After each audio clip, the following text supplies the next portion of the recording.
Hey everyone, it's me, BuddyUrfy Extreme, and this is a package that I got from Clone Army Customs. But this time, I decided to get one of their figures. I would usually never do this because the figures are expensive, and official LEGO figures on Bricklink are just way cheaper. Of course, I didn't just buy a figure, I also bought 2 Clone Trooper rifles, 1 DC-17 pistol, a Mandalorian shoulder cape in white, armor robes, and an Airborne Commander Keller helmet. But I was mainly excited for the figure. Everything that I ordered came in this big roll of bubble wrap for extra protection. The figure that I ordered was the realistic Phase 2 version of Clone Commander Cody. I got this figure for 4 reasons. 1, he was in stock on the website. 2, he was one of the figures that stood out the most to me. 3, it really didn't seem that LEGO would make this guy anytime soon. And 4, he was one of the figures that had the best printing. And honestly, this figure is pretty good. But the real question is, was it worth it? Now I'm going to be ranking this figure by accuracy, quality, and displayability. Yeah, I feel like this figure is very accurate. He's only missing 3 small details.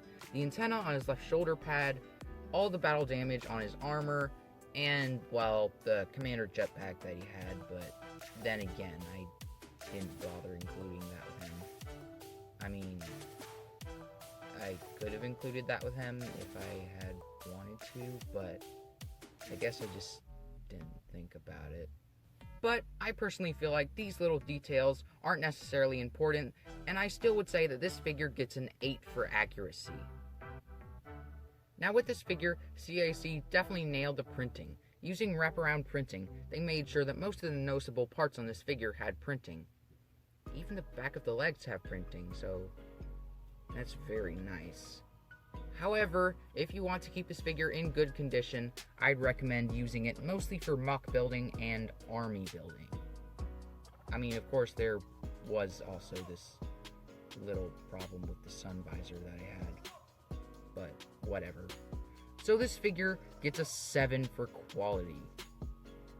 Now, like I said earlier, this figure isn't really meant for playing with.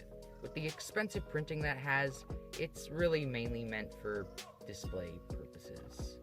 And it looks very cool when you do it. So this figure gets a 9 for displayability.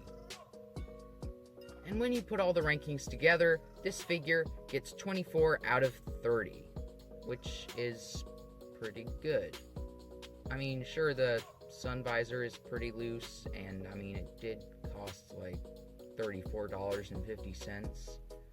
But besides that, I feel like this figure was definitely worth it. Oh yeah, and I forgot to mention, he does have his own face. It's basically like a black stud with the face printed on. So that's very cool how they did that. Well, that's it for the video. Be sure to like and subscribe, and I'll see you in another one. Bye.